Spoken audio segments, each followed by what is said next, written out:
सो guys, solo leveling season 2 episode 12 लेके मैं लौट आया हूँ। जल्दी से लाइक कर दो ताकि मेरे इस वीडियो को और थोड़ा सा रीच मिले। अपना ओपिनियन जरूर कमेंट में बताओ।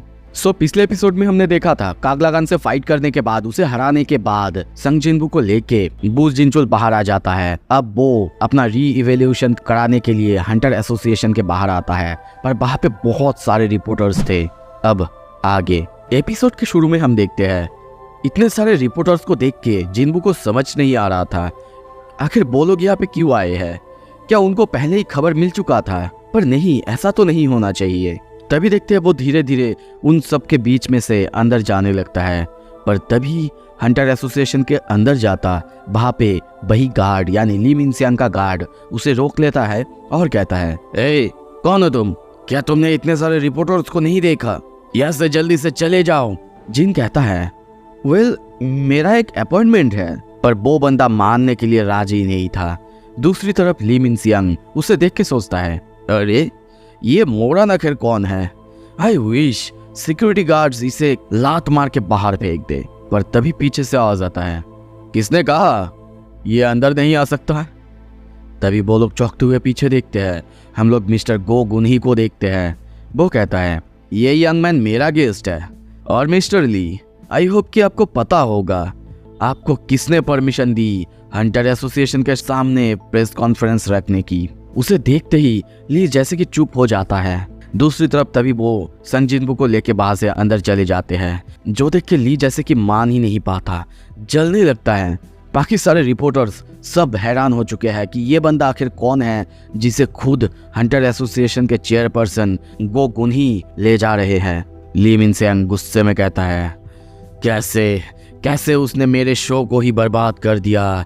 अपने गार्ड को तभी उसके बारे में सब कुछ पता लगाने के लिए कहता है, और अब सोचने लगता है कि वो फिर से सारा स्पॉटलाइट अपने ऊपर कैसे लाएगा। फिर देखते हैं वो अंदर जाने की कोशिश करता, पर तभी उसके सामने बू जिनचुल और उसके टीम आ जाते हैं। उसे समझ में नहीं आता। बू कहता है, एक और हंटर अभी अंदर री इवेल्यूशन करा रहा है, जिसके लिए आपको वेट करना होगा सर, लगभग 11 o'clock तक। ये सुन के वो कहता है, क्या कहा तुमने? और अपने मोबाइल पे देखता है कि 10:30 बजा है, उसे अभी भी 30 मिनट्स वेट करना होगा। वो सोचने लगता है क्या वो वही बंदे के बारे में बात कर रहा है। फिर बू को कहने लगता है, रिपोर्टर्स ऑलरेडी यहाँ पे आ चुके हैं, 11 o'clock, ये बहुत देर हो जाएगा। यहाँ तक कि ये चेयरमैन को भी पता है, पर तुम मुझे अंदर नहीं जाने दे रहे हो। और तभी उसके पास आता है और कहता है, लिसन बडी, तुम्हें पता है ना मैं ली मिनसियांग हूँ, वन एंड ओनली ली मिनसियांग।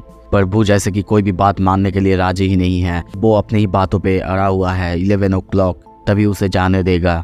तभी ली कहता है, ए तुम मेरे पापा को नहीं जानते हो ना? यूजिन कंस्ट्रक्शन के मालिक, वो हंटर एसोसिएशन के बिगेस्ट स्पॉन्सर है। जितने भी पैसे होते हैं सब कुछ मेरे पापा ही देते हैं। तुम्हारी हिम्मत कैसे हुई? तुम मुझे ऐसे ट्रीट कर रहे हो? क्या तुम्हें इतने सारे कैमरास नहीं दिख रहे हैं? आई होप तुम्हें पता होगा इसका कॉन्सिक्वेंसेस क्या होगा।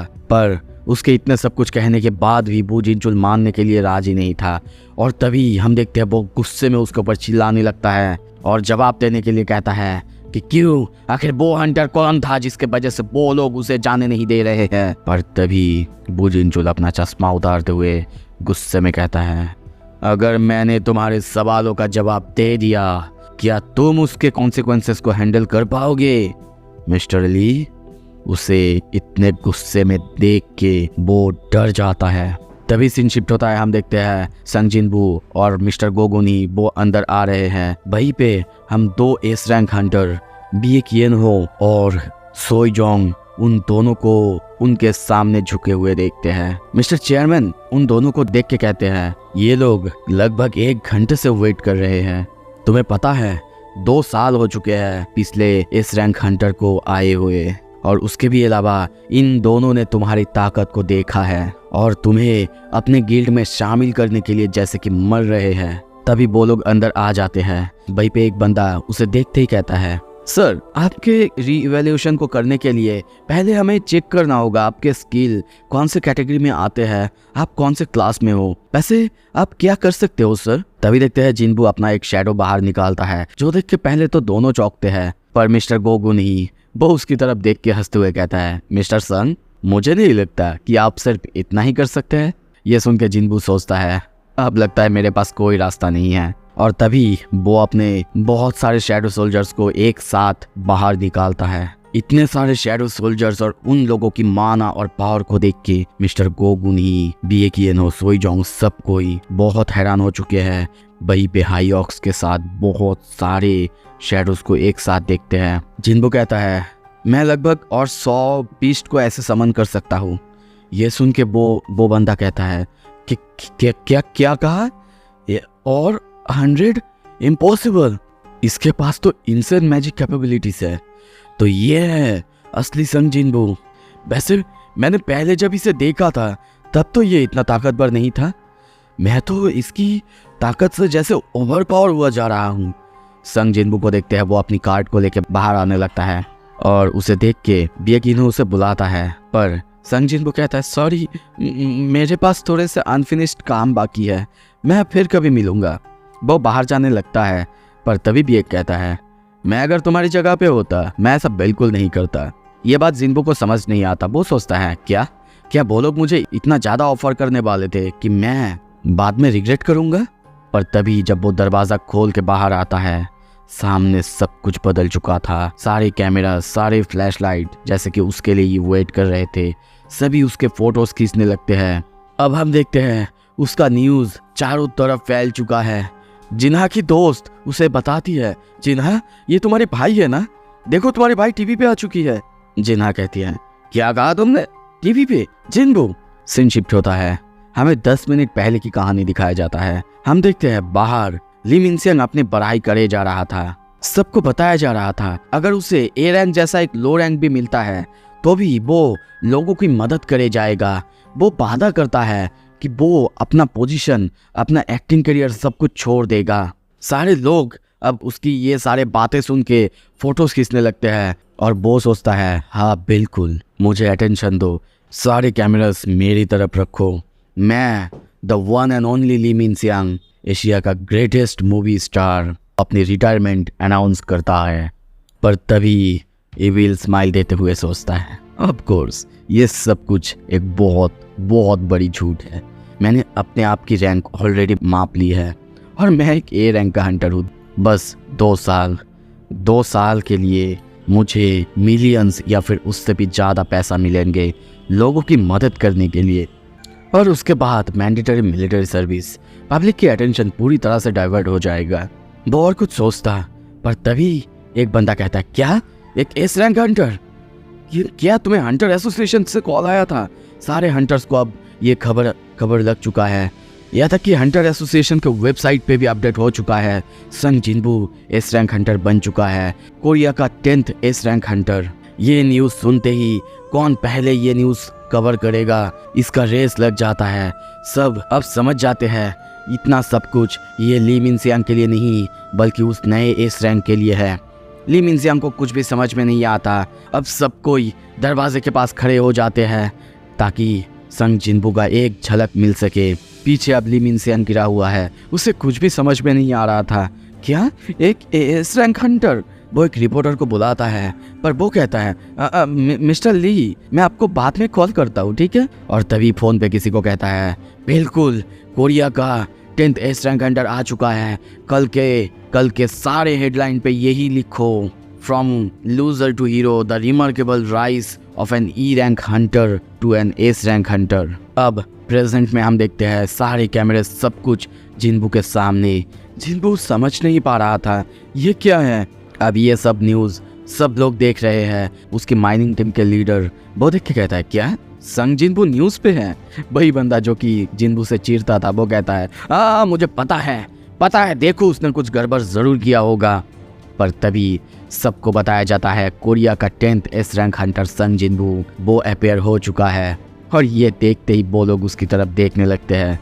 दूसरी तरफ अब जिन्हो के फादर को भी पता चल चुका है संग जिन्बो के बारे में और वो कहते हैं क्या अब तुम उसे रिक्रूट कर पाओगे? उसके ही सामने जिन्हो बैठा हुआ है पर वो कहता है आई एम सॉरी फादर पर मैं उसे कन्विंस नहीं कर पाया। जिन्बो ने मुझे बताया है कि वो खुद अपना एक नया गिल्ड बनाएगा। ये सुनते ही वो चौंक जाते हैं पर तभी थोड़े से स्माइल करते हुए उससे पूछते हैं क्या तुम्हें पता है मैं एक नया गिल्ड यूजिन गिल्ड बनाने के बारे में क्यों सोच रहा हूँ? वो कहता है ताकि आपको थोड़े से और पैसे मिल सके पापा। पर वो कहते हैं तुम्हें क्या लगता है मेरे पास कितने पैसे हैं? मेरे पास अभी इतने पैसे हैं कि मेरे 7 पुश्ते भी खा सके फिर भी खत्म ना हो। जिन्हो पूछता है तो फिर क्यों पापा? वो कहते हैं in order to protect us. तुम्हें पता है हंटर्स दिन ब दिन ताकतवर होते ही जा रहे हैं और इस दुनिया में कुछ ऐसे हंटर्स हैं जो कि एस रैंक को भी सरपास करते हैं, जिनके सामने एक छोटे मोटे देश वो कुछ भी नहीं, वो पूरे एक देश को तक तबाह कर सकते हैं। इन्हें हम कहते हैं नेशनल लेवल हंटर्स। तुम्हें पता है कुछ देशों में तो ये हंटर्स जैसे कि राजा की तरह रहते हैं, यहाँ तक कि इनके लिए कोई लॉ कोई भी लीगल सिस्टम कुछ भी काम नहीं करता। और इसीलिए मैं एक गिल्ड बनाना चाहता हूँ जिस पे मैं भरोसा कर सकूँ, जो कि इन सब कुछ से हमें बचा सके। पर मुझे लगता है कि तुमने एक को ऑलरेडी ढूंढ लिया है, तो फिर मैं तुम्हें अप्रूवल देता हूँ। जाओ, मैं तुम्हें योजिन गिल्ड का लीडर बनाऊंगा। जितने हो सके उतने ताकतवर हंटर्स को जोड़ो ताकि भविष्य में कभी अगर ज़रूरत पड़े तो वो लोग हमें बचा सके। पर जिन्हो कहता है थैंक यू फादर, पर मैं इसे एक्सेप्ट नहीं कर सकता क्योंकि मैं ऑलरेडी जिन्बू के गिल्ड को ज्वाइन करने जा रहा हूँ। दूसरी तरफ सारे रिपोर्टर्स सब जिन्बू से एक के बाद एक सवाल करे जा रहे हैं। कैसे? आप बताएं, कैसा लग रहा है आपको एक ई रैंक हंटर से एक एस रैंक हंटर बन के? इस तरफ देखिए जिन्बू, प्लीज प्लीज देखिए, इस तरफ देखिए। पर तभी वहाँ पे बिएकियानो आता है, उसके कंधे पे हाथ देके कहता है इनसे बातें करके तुम पूरी तरह से ड्रेन हो जाओगे, चलो मैं तुम्हें घर छोड़ देता हूँ। पर तभी संग जिन्बू उसके आंखों के सामने से गायब हो जाता है। वो चौंक जाता है और दूसरी तरफ वो उन सारे रिपोर्टर्स के पीछे जाके कहता है नहीं मैं ठीक हूँ। सारे लोग बहुत ज़्यादा चौंक जाते हैं कि वो पीछे कब गया।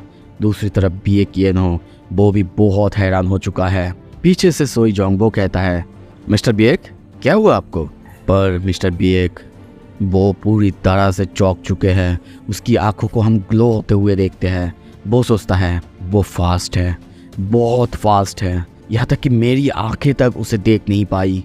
हाँ मैं जानता हूँ वो ताकतवर है, पर इतना ताकतवर जैसे अभी उसने मूव किया मैं फील कर सकता हूँ उसके अंदर कितना ज़्यादा माना हो सकता है, कितना स्ट्रेंथ हो सकता है। पर पहली बार जब मैंने उसे देखा था, अब तो उससे बहुत ज़्यादा ताकतवर वो हो चुका है। और अगर रीअवेकनिंग पहले हो चुका है तो फिर अब पहले से ज़्यादा ताकतवर वो कैसे हो सकता है? नहीं, शायद वो रीअवेकन नहीं हुआ है। क्या ऐसा हो सकता है? वो एक ऐसा हंटर है जो कि लेवल अप कर सकता है। सो ये एपिसोड तो यहाँ पे खत्म होता है। अगला एपिसोड जल्दी लाऊंगा, लेकिन आपको इसके लिए लाइक करना होगा। लाइक करो, अपने ओपिनियन कमेंट में बताओ। Thank you so much video देखने के लिए। Stay tuned.